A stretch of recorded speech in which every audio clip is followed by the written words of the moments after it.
to the Hudson Institute. I'm Bryan Clark, a senior fellow at the Institute and director of the Hudson Center for Defense Concepts and Technology. And I'm here today with Dan Patt, a senior fellow at the Institute, and also at the Center for Defense Concepts and Technology. And we are honored to have with us today Brigadier General Jeff Valenzia from the U.S. Air Force. He is the team lead for the Air Force cross-functional team for advanced battle management systems and for command and control. Thank you very much for being here, Brigadier General. Thank you. Thank you. So we're here to talk about Joint All-Domain Command and Control, Advanced Battle Management System, a lot of buzzwords and acronyms and a lot of technical investments that are going towards those. But I think it's important for us to step back and talk a little bit about why we're even pursuing new approaches to command and control, why these new investments are necessary, why the DoD is so focused on trying to reevaluate how it does command and control. So can you start out today just by kind of talking about what is command and control, and why is it important to be rethinking how we do it today? Well, first of all, thank you for having me, and thanks for having this conversation with us. Briefly, just my role, so that it's clear for everybody, is while I lead the Department of the Air Force's cross-functional team, my peer is Major General John Olson on behalf of the Space Force, and then in the acquisition community, Ms. Melissa Johnson, part of the Department of the Air Force Rapid Capabilities Office. The three of us collectively are the lead of ABMS, but we have very specific lenses. The lens of which I apply to ABMS is warfighting. And so think in the classic sense of how the warfighter articulates the acquisition community, the requirement that we need for future. And then Ms. Melissa Johnson's responsibility is then to integrate across the many acquisition entities to go and find those technologies. Specifically to your question, it's a fascinating question because it's been asked many times. And the answer is remarkably straightforward. Joint All-Domain Command and Control and the Department of the Air Force's contribution to Advanced Battle Management System is simply about combined arms. It's a timeless goal of which we have had within the military. In fact, the first instantiation of JADC2 was in 1957 when the Army came up with the Pentomic Division. And it was the first time they realized that functional alignment wasn't as effective as combined arms alignment. And then we saw this again in 1982 with air-land battle. And then we saw it in 2010 with air-sea battle. And then we saw the early instantiations of JADC2 and multi-domain command and control, which was General Goldfein, the Chief of Staff of the Air Force, when he identified multi-domain command and control as one of his command big rocks that's evolved into Joint All-Domain Command and Control. What's interesting is the goal to combine arms has not changed over each of those instantiations, but what's more fascinating is the mechanics of how we're going to do it has changed, and today is different and distinguishable from the past. Right. The Pentomic Division, the Army tried to solve this problem through an organizational redesign. Air-land battle, doctrine. Air-sea battle, weapons and platforms. JADC2, data. And so we find this data centricity in the same way we've seen historically the mechanisms to drive combined arms is the mechanism that we're pursuing today, which is how do we use data to make better decisions to more effectively combine arms? And so I would just close it up there and say, if you think JADC2, think that it's today's effort to combine arms. So could we zoom in on that? There's a lot of discussion about decision superiority and maybe how data will drive decision superiority. Right. Can you give us an example? When you say decisions, what kind of decisions are we talking about, and how exactly is data going to enable those? Yes, super good question. Okay. So we right now today, and the Secretary of the Air Force, the Honorable Frank Kendall, has been unapologetic that we are focused on China, China, China, and he is reflecting the Department of Defense's emphasis as China as our pacing threat. China has spent an enormous amount of time studying the capabilities of the United States in order to do what we call an anti-denial strategy, which is to not allow our archers to get in the range of our arrows, put in more specific terms. If I have a platform that I need to generate an effect on a target in order to achieve some national security objective, and that platform needs to be 10 miles away from the target to be effective, the Chinese have very effectively pushed us out to 11 miles. Well, at 11 miles, my platform is no longer effective. So what we have to do is we then have to sequence our military operations to first go after those capabilities that are pushing my platform to 11 miles so that I can move it to 10 miles. how do I know when I can move it? How do I know if my military operation was effective to reduce their ability to hold at risk this platform so I can get it to 10 miles to achieve whatever the military objective is? The way in which we know is how we process and deliver data to a decision maker at the right time. Because I may only have a fleeting opportunity to get that platform in and back out with some element of survivability, but yet be mission effective. That fleeting capability is going to be tied to whether I delivered the information to the decision maker at the right time. The decision maker can say, go, and they're right. That's the decisions that we're talking about. And they are as complex and as simplified as simply, oftentimes, it's a yes, you can go, or no, you can't go. So what's interesting about that is it raises one of the big changes, I guess, we've seen over the last 30 years, is that back 30 years ago, we talked about net-centric warfare. We talked about having operations managed at more or less theater level, and we executed some campaigns like that, Kosovo and elsewhere, where you could have senior leaders able to make those kinds of decisions, where they could get information from the field, determine if the conditions were met to go execute the next step of the operation, and initiate those actions. Here, against a China threat, that's going to be much more dynamic, and you're facing a competitor that's able to, meet you, tit for tat. So you're having to essentially delegate a lot of that decision making further and further down the chain of command, which puts a lot of, a lot of demands on the sort of command and control systems those decision makers have out in the field, which previously had only been resident in these headquarters organizations. Right. So is that part of what you're also looking at is, I've got to now all the way up and down the chain of command to enable combined arms, empower each of those levels in a way that we maybe hadn't before? Yes, so intelligently empower them. And we've done the deep bench analytics to understand what that means. So when I take, and I don't think I have to oversell the fact that China is a different threat than we've dealt with over the last several decades. And the dynamics of that AOR create some different stresses.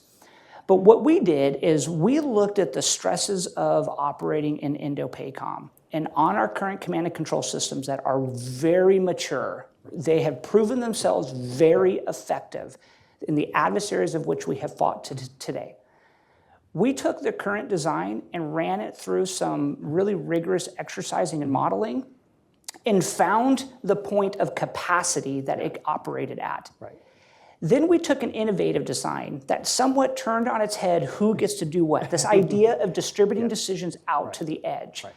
So we did it in a very specific way. So in this case, we call it the Target Engagement Authority. This is a specific authority that has doctrinal implications, and we moved the design of the Target Engagement Authority.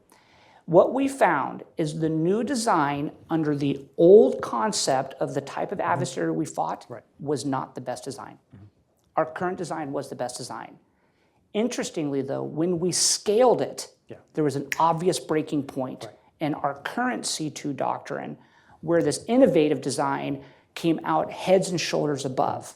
So what we're seeing is when we get specific, when we really are tied to, and we are unbounded by our current paradigms, but we're tied to the operational imperative, when we turn some of the things on their heads, the insights are overwhelming. Right. So, there's been a lot of discussion about ABMS in the press over the last few years, and many observers remember early discussions related to JSTARS replacement, and then there was a set of on-ramps which were very public. Can you tell us a little bit about how Air Force thinking has evolved over the time scale? What have you learned, and how is that shaping future direction? Yeah. Okay, so I'm going to ask you to look at ABMS in 3 time horizons, and we're in the 3rd time horizon. So the first time horizon was the recognition that the Joint STARS did not have the mission readiness rates and the capabilities that we needed against the adversary we were preparing to fight. And so it became the classic, how do I go ahead and build a new version of this capability? There was a fairly obvious epiphany that took place, which was, even if I build a better version of the JSTARS, I'm not entirely sure that that's going to meet the operational demands. Yeah.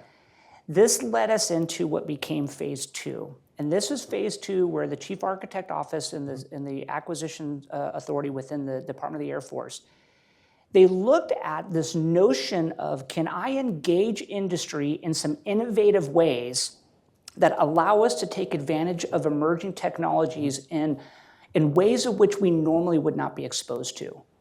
When we think of the classic acquisition process, it's very cumbersome, it's very bureaucratic, it's very slow, we deliver solutions too late.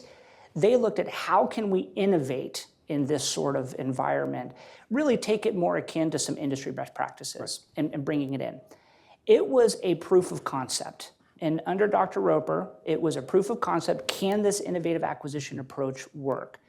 On-ramps in that particular case were demonstration events to show an unconventional way to engage with industry to find innovative solutions. Okay, that was on the drawing board. At the end of it, the collective answer was, we think there's a better way. There's a there, which transitioned to phase 3. This is when the CFT really entered the force. And we were told with a very clear charter, operationalize it. To date, some of the challenges that we had with some of the ABMS narrative is we talked about the widget before we talked about the warfighting. What we have done is turned that around. And what we do is we begin with the warfighting imperatives. Understand the system we have, understand the system that we need, and then be very disciplined in its design. Then there is a technological element to it for the widget. So that phase 3 is marked by putting the crosshairs on warfighting. And so, one of the things that it seems like are going to come out of the conceptual work that you're doing, looking at how you're going to have to fight, is metrics. For how well I need to be able to execute decisions, what kinds of information I need for those decisions, how does that information get from one place to another.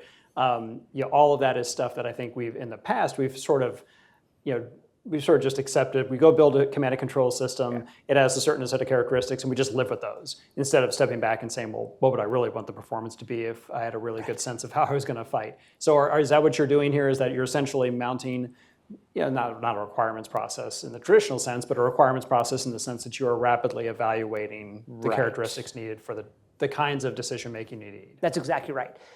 We look at 3 types of measures. We look at how does the system perform, what are its vulnerabilities in its design, and then is it effective? Does it generate the outcome? By the way, that's the hardest one. Really, really difficult on that one. Performance. So we've narrowed it down to the things that we value. So one of the things we value has to do with the performance of the system at scale, meaning how much volume can it manage? How much time does it take to complete a task within the overall processing in order to execute a mission? We care about error rates. How often are we seeing either human-induced or systems-induced errors? We care about what we call epi-ellipses. This is where the process seems to be moving and then suddenly wraps on itself. And we've seen this, and very, very oftentimes we see this. We care about the proficiency of the performer. Right. So how does the individual interacting with the system? Am I working with somebody who's brand spanking new? Or am I working with somebody who's the ace of the base? And how can I detect the variance within the system? To transition to vulnerabilities.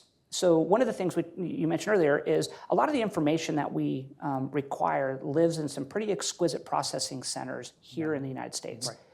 And I think anybody logically can understand that information sitting in the United States isn't information that's changing the outcome of the fight. Right. How do we take that information and move it out there?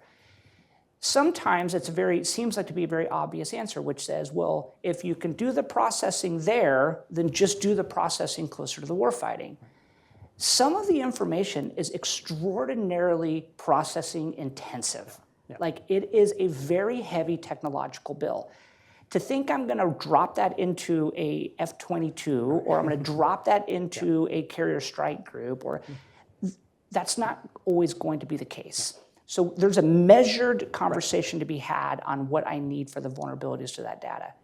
But maybe what we're finding is oftentimes our access to the data is simply because we don't have enough pathways. Right. What if I create multiple pathways? Yeah. And so the vulnerability assessment that we're starting to see is giving us some very specific understanding of what information do I want forward and what information do I just need redundant pathways. And this kind of gets to when you talk about the system, the command and control system, what you're talking about is a combination of a command and control or a decision support system that is something that helps you do modeling and simulation and figure out what the opportunities are and what tasks need to get done. And then a communication system that's going to be passing information or data back and forth. So I think sometimes when people think command and control, they think radios. That's right. But what you're talking about here is a combination of a decision support system that can manipulate and process data at a certain pace, and then it's also dependent upon a set of pipes that are carrying that data to and from it or to the next level down in the chain of command. So we look at that through processes and physics. Yeah. And in fact, when we came into the job and we were told, hey, operationalize it, we realized we didn't really have any tools to describe what the C2 thing was. We worked really hard within the Department of the Air Force to develop some of those preliminary tools that help us to understand process and understand the physics, the actual moving of the trons. Really fascinating insights we got from that. So we ran this model, and we ran the model against just a single kill chain. So kill chain means I have a target, and I want to generate an effect on that target, and I want to have affirmation that I did generate that effect. So when we looked at a single kill chain and we mapped it out, it was extraordinarily long. Now, in comparison to ages before, it's lightning fast. In comparison to what we believe we need to succeed, it's woefully under-equipped. So then we do excursion analytics. And one of the excursion analytics we did was the magic data button, which means data was infinitely available to anyone at any time. There was no access limitations, and we watched the change in the performance of the system. Interesting, we saw about a 1/3 change in the performance of the systems. That was a 1/3 savings. In this case, we measured time. That was the performance measure we were looking at. 1/3 savings in time is nothing to scoff. Nowhere close to our threshold, but nothing to scoff. But here's what became really counterintuitive to us. We ran it against a campaign.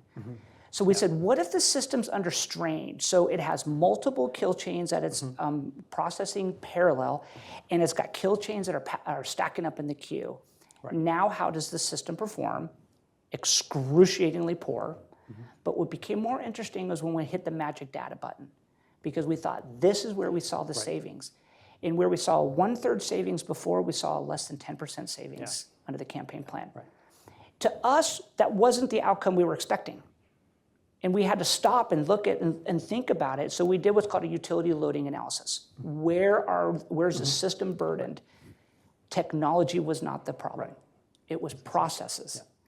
And so what we learned in that is that when you break in something as complex as command and control, if you are not talking about the warfighting processes before you're talking about the physics of movement of data, you're not going to generate the outcomes you think you're going to generate. The warfighting problem first and the technology problem second. That's right. It's so fascinating. So, there is a very strong popular conception of what Air Force command and control looks like. People imagine an AOC, and there's a set of people there doing tasks related to command and control. There's a system, an AOC weapon system. There's an airborne battle manager somewhere. As you talk through both as you work through the warfighting side of this, how do you see that evolving over time? What happens to command? What happens to control? When you talk about multi-pathing with communication, how does this change this? What does it mean to move something forward? Where are the people in the picture and the decisions? How do you see this evolving? Ooh, super complicated question. Thanks for that, Dan. Okay, it became unanswerable for us initially, because we looked at the tools that we had available in order to understand what is command and control. Because you have to start at some brass tacks to get there. And what we realized pretty quickly was our doctrine was insufficient to describe what command and control was. Now, there's a variety of reasons that we got there. But what we had to do was we realized that we needed a more disciplined approach. And if we weren't extraordinarily disciplined in our understanding of what we were trying to create, it was very difficult to, one, defend the resources, but two, understand the operational outcome that you thought you were going to generate off of this thing called decision advantage. So we broke it down into functions, and we used a functional analysis model or a functional decomposition model. It's an industry best practice that is found in model-based systems engineering, and it's used oftentimes in many complex systems to understand them. We had not applied that discipline in any measure to command and control. So can you give us just an example of what is it, one of the underlying functions in command and control? Happy to. Okay, so when you decompose it, what you end up decomposing it is into 13 sub-functions. These are 13 subfunctions that begin with the simplicity of what's my job? Yeah. And it ends with the simplicity, did I do my job? Yeah. Now, what we realized very quickly is those 13 subfunctions were agnostic of domain, they were agnostic of organization, they were agnostic of doctrine, they were agnostic of theater. In fact, they're agnostic of time. They're just 13 functions. The air component, the maritime component, and every other component uses the same 13 functions. The next thing that we learned when we start to break these 13 functions apart is it's not a linear, I do step 1, I do step 13.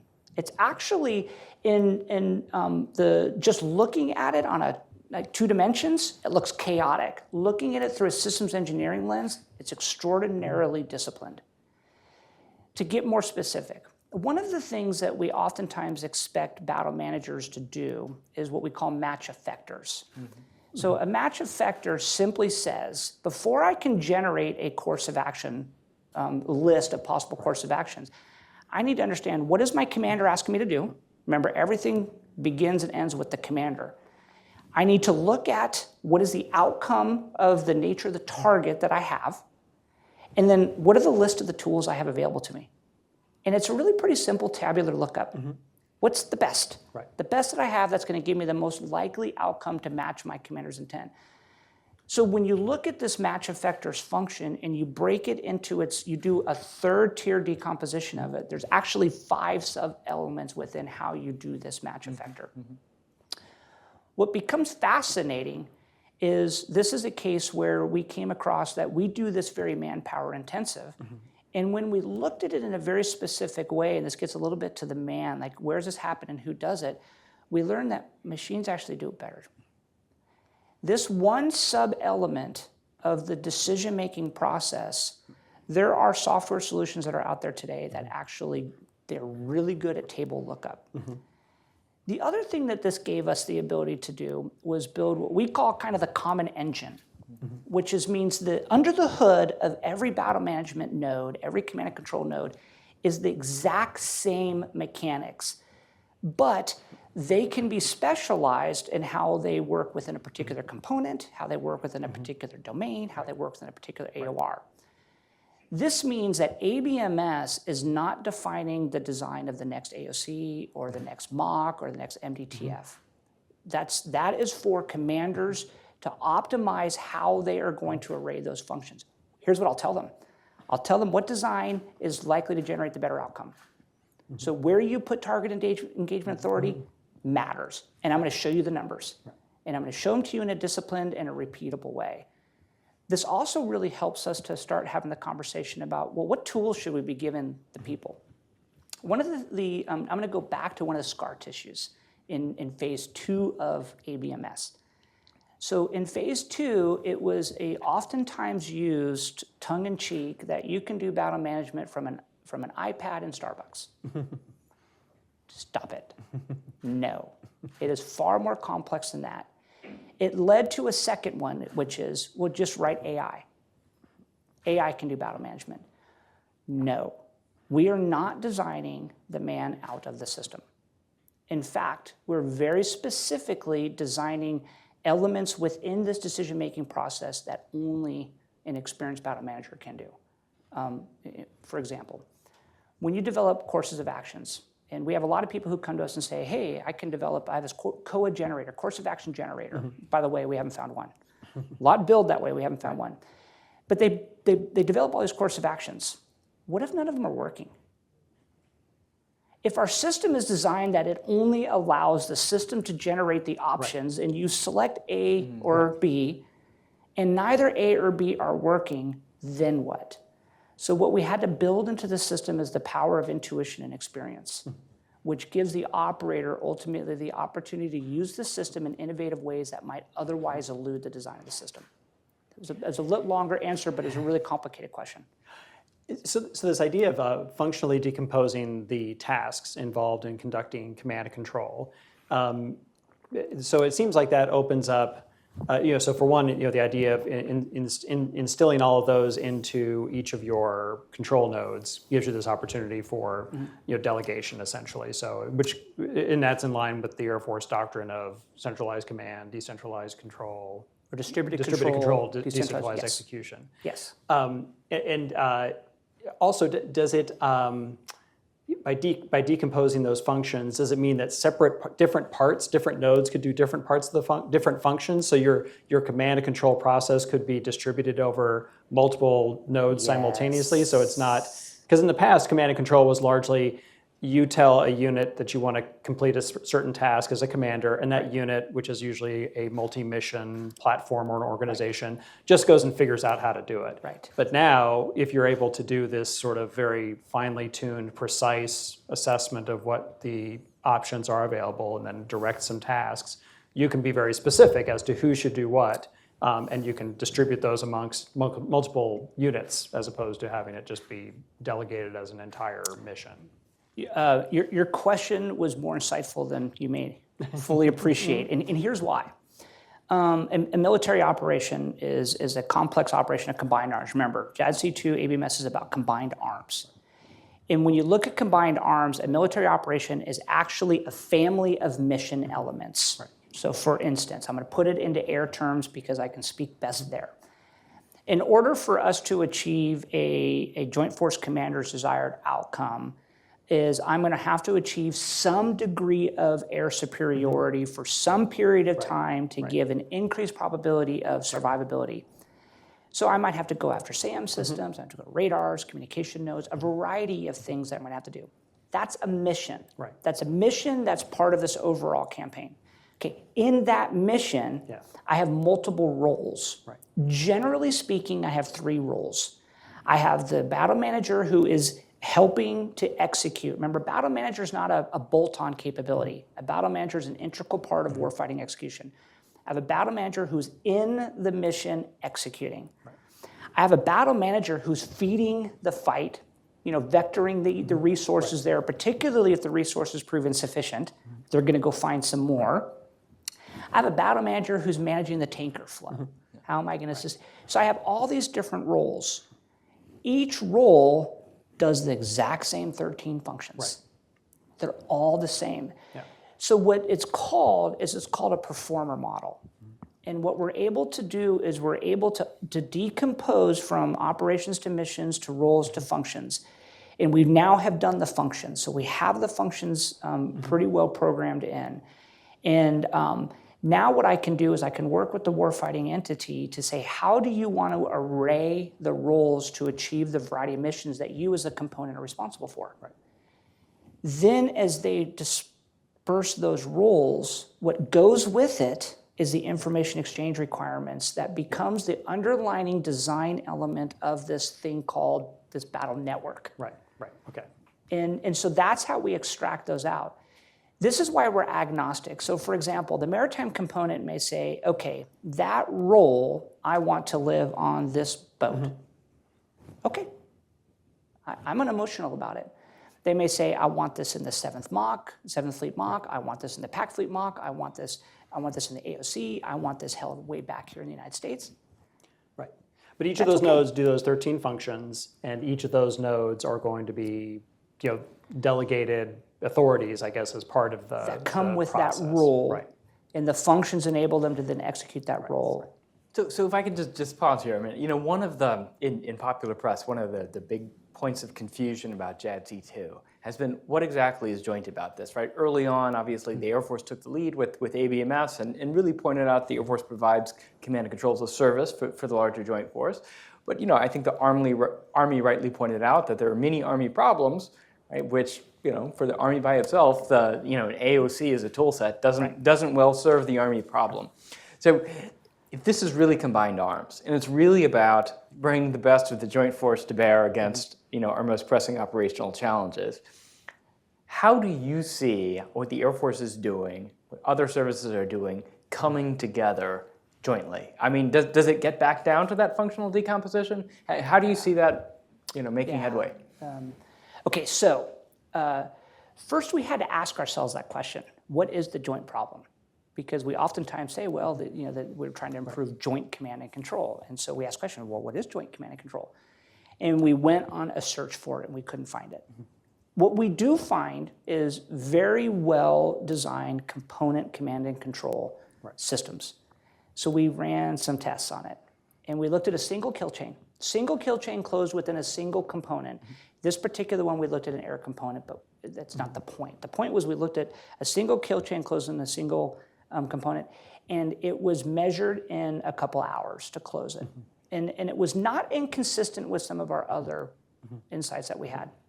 We said, what if, to achieve that commander's intent, we had to do a combined arms approach? Right. And in this particular case, we said, what if we had to lean on the maritime component? So now what we did is we modeled it and tested it against an air component and a maritime component interacting with each other. And guess what? They don't. Right. That kill chain doubled. The time to close the exact same kill chain doubled. The reason it doubled is what we call these epi-ellipses, which is our process is moving, and then every time we have to cross over with another organization, we end up having to revisit a portion of the process.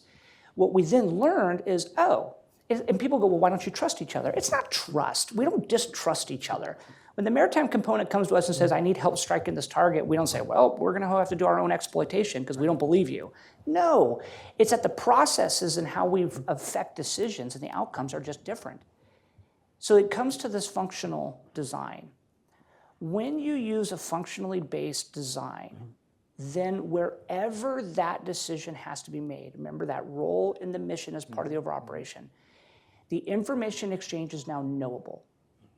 And now what we can do is, regardless of how a particular component arrays it, what you create over it is a battle management network that is entirely agnostic.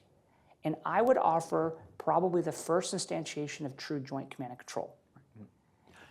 So in this functional decomposition, you could then identify, it's like a standardized way of identifying what the needs are to make decisions, which is agnostic as to domain. So if you are the maritime node, you're on the destroyer and you're having to support decision making there, you're doing those 13 functions, you have a set of requirements for the different characteristics associated with those functions. Correct. And it's the same characteristics that would be associated with the same thing if it was on an air unit or an Army unit.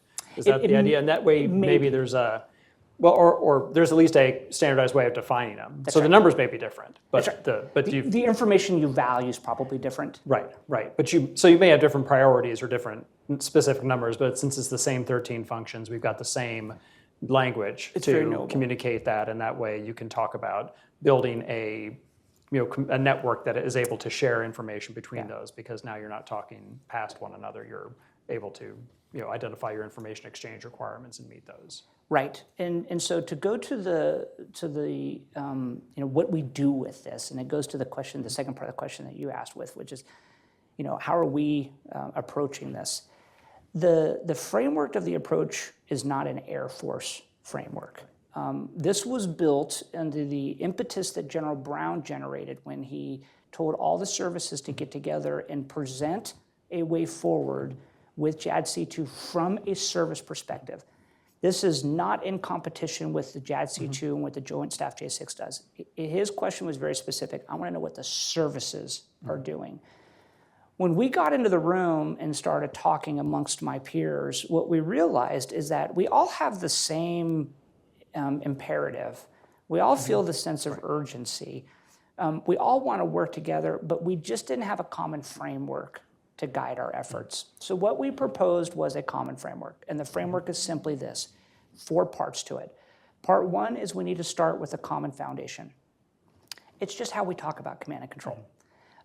It's surprisingly, or maybe not surprisingly, a word used in the Air Force for distributed means something different in the Navy. Yeah. Okay, so we just got to align our lexicon a bit. And we needed to come up with some guiding principles. And principles are our first filter to start sorting wheat from chaff. So we came up with operational principles and we came up with technical principles. Okay, second pillar is we need a model-based approach. There are a lot of models out there. Our advocacy has been to use the systems engineering discipline. And so what we have done is we've gone and spent a lot of time with the maritime component in Indo-Pacific, and we are now driving an alignment in that second pillar, which is let's just use the same model. And as we go through it and we test the model up against their systems, it helps us to teach and improve the model. Third, we need a common contextualization of the problem we're trying to solve. And this comes with, our pacing threat is China. We have to extract then a pacing scenario. Because this pacing scenario, we got to get out of big hand stuff. We got to get into war-fighting language. We now have that. We did not have that 2 weeks ago. We have a single scenario that we are all unified and said, that's the scenario that we're going to define the problem. This allows us to do the fourth pillar, which is to develop a concept of battle management. 4 things: foundation, disciplined approach, set the context, and develop a concept. This is how we then inform the development of the TTPs and technologies that we're going to generate the change. So what this brings up is that it's a very different approach to building command and control architectures than we originally envisioned with JADC2, which is more of a universalist approach that would be work in all conditions under all circumstances. This is something that's much more of a bottom-up. We're going to build this initially around a specific understanding of the situation you're likely to find yourself in and the associated demands on decision-making and communications. And the defensibility of where we're going to invest our nation's resources. So Secretary Kendall likes to remind me all the time, what percentage of C2 modernization initiatives have ever succeeded? His number, 7. He's like, so your track record, Spaniard, is awful. And so we had to, when we stood up this team, one of the first things we did is everybody get into the history books. Let's go read about the programs that were successful, read about the programs that were bad. Let's read about militaries who had to modernize inter-war year period, which we are. Let's read about militaries who had to modernize in war, which we are. And so what sort of lessons are we going to pull forward? So let me tell you probably the number one lesson that we are guided by is you have got to be defensible. You've got to be able to repeatedly explain and understand why you want to change a tactic, why you want to change the array of forces, why you want to bring a new technology, why you want to invest $1. And if you're going to do it on PowerPoint and you're going to do it with cute bumper stickers and cliches, you're not going to survive, and the system's going to fail. Here's the second. Don't make it about the model. So today, a large percentage of our conversation is the model. The reason is because we are about to release that model to industry. By the way, we don't want to keep it to ourselves. We've got to give it to industry. We've got to let industry help us to improve it. They're a lot smarter than, we have some really smart folks, but they're really, really good at this stuff. If we just stare at the model and all we do is tweak the model, then at the end of this, you're just going to end up with another model. Which is why we have to operationalize it. This was the really important arrangement that we have with the Navy now, and the Marine Corps are fully aligned with the methodology. And in a week and a half, we're heading out to the UK because the UK says we want in, as does Australia, as does Germany, and as does Japan. And frankly, this methodology is going to only get stronger when we become more inclusive with our partners. And as General Brown, our Chief of Staff, says to us, is we need to be integrated by design. Don't bolt them on afterwards. Make them part of the solution development. So Secretary Kendall, has came in with a set of operational imperatives. In many of these, resilient space, long-range strike, counter-air capability, discussion of unmanned support, they all seem to depend on future battle management. At some level, it seems to sort of cut across all of those. Can you tell me a little bit about how what you're doing, this warfighting lens, is intertwined with thought on the operational imperatives? You bet. So every one of those imperatives, which are exactly that, an imperative, and as Secretary Kendall has made clear, is if we don't get these things right, he doesn't imagine how we're going to be able to defend our national security interests against China. So when you look at every single one of those mission elements, whether it's a counter-air, whether it's a counter-surface, whether it is readiness, whatever the piece to it, every single one of them depend upon decisions. Every one of them, which is an interesting element of what we designed. So when we look at the ability to use information to generate a better outcome, in most cases, that information has to be somewhat contextualized where it's used. So for example, one of the principles, go back to our operational principles, one of our operational principles is distribution, distributed control. So distribution of battle management in the context of air domain command and control is foundationally different than distribution of battle management in context of space domain command and control. Distribution is still distribution. Building resiliency through distribution is still the principle we're going after, but its design elements are different. What the OIs do is it takes those principles and allows us to specify them to those different mission elements. In other cases that you're going to find is by enabling the movement of information, sometimes that information is not to a human, but it's a machine to a machine. Right. And so what ABMS has the job as a key enabling element across these operational imperatives. Understand how the systems have to interact with each other and how we can provide assured communication from machine to machine. And so we have that duality in the lens that we look at, which is why while ABMS is a single designated operational imperative, we actually spend conversations in every single one of those imperatives. So the use of model-based system engineering as the basis for designing a command and control system, it seems like it's got a lot of interesting externalities or benefits that come out of that. So for one, it seems like it opens up the possibility for innovation and creativity on the part of operators, which I think might be counterintuitive to folks that don't think about command and control. But the idea that you've got a way of defining precisely what information needs to go from where and what decisions need to be made where means that you can measure the impact of someone creating a new course of action that was not suggested to them by their decision support system. So an operator on the fly saying, well, maybe we should do this instead, plugs that into the system. We can, in obviously a simulated environment, see how that plays out. And does that improve the performance and the outcome or not? But without that model-based systems engineering, it seems like you don't have that precise way of evaluating the impact of that creativity and figuring out how to empower it. That's right.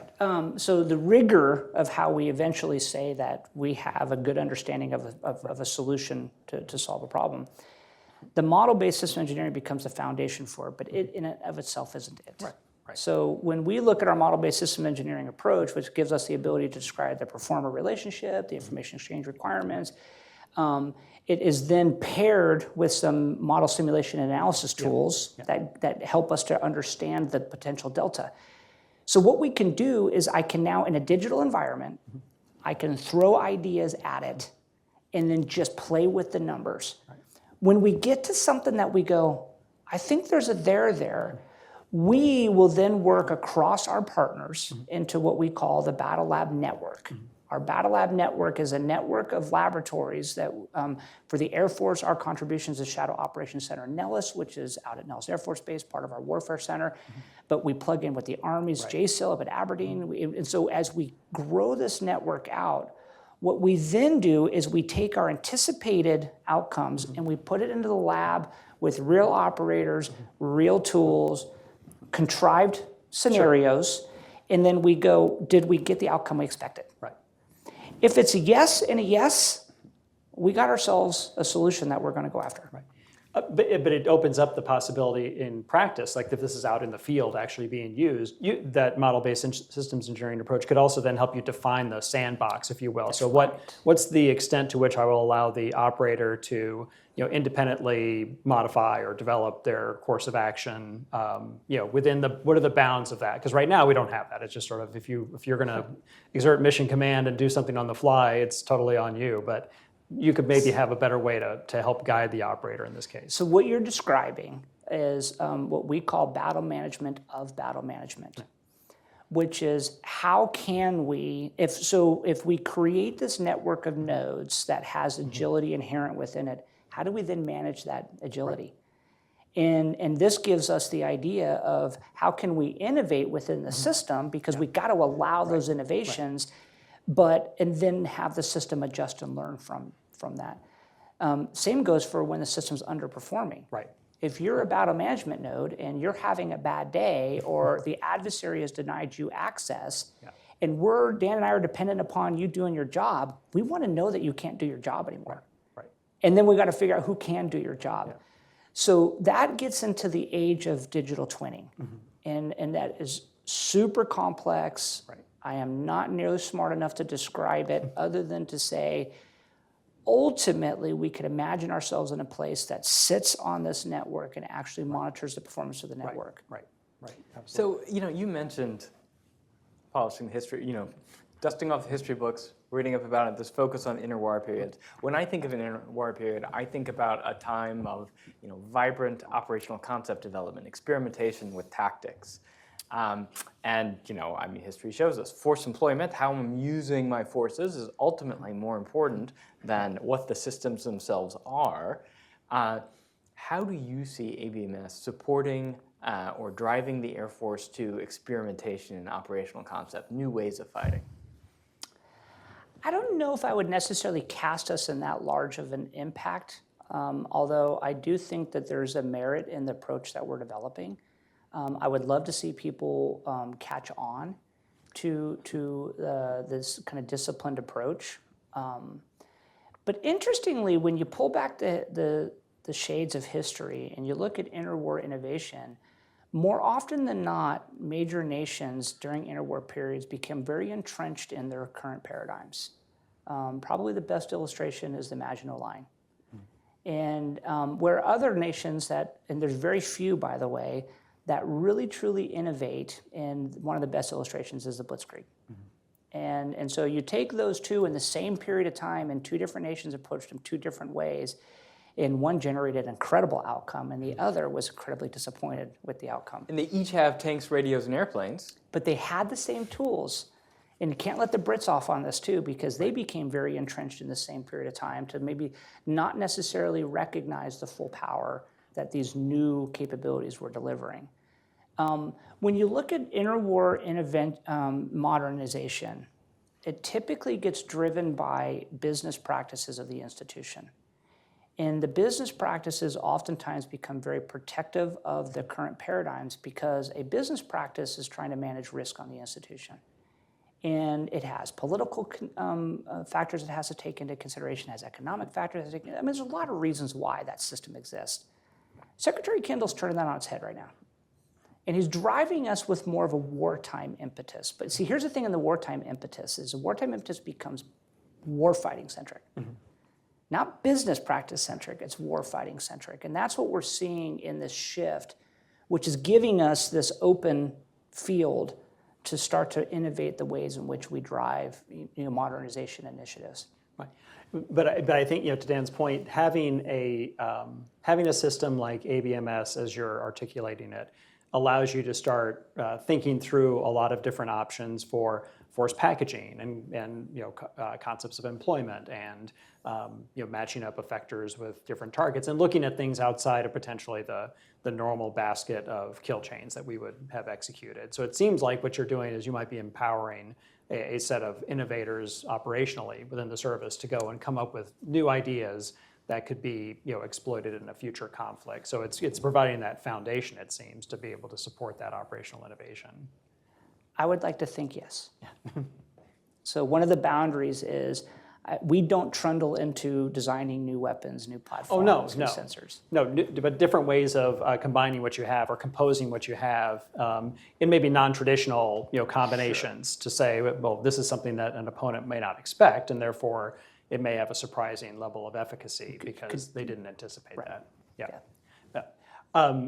Well, I think that's a great place to leave it because I think one of the biggest challenges we're facing today is a China threat that is increasingly appear with a large military that's technologically capable, and increasingly we're going to have to rely on operational innovation to get our edge. And it sounds like what you're doing with ABMS is going to help empower that and enable the best combination of forces in the future to be able to accomplish tasks. But thank you very much for being with us, General Valenzia, and sharing with us your thoughts on command and control and ABMS and JADC2. Well, and I'll echo the thanks back to you guys, and I'll reiterate the fact that we're not trying to do this alone. And so this sort of partnership, our partnership with industry, is really important, and how we bring all the minds together because we're all focused on the same problem. And so thank you. Thank you. Thank you. And thank you all for being here today from the Hudson Institute. Have a great day.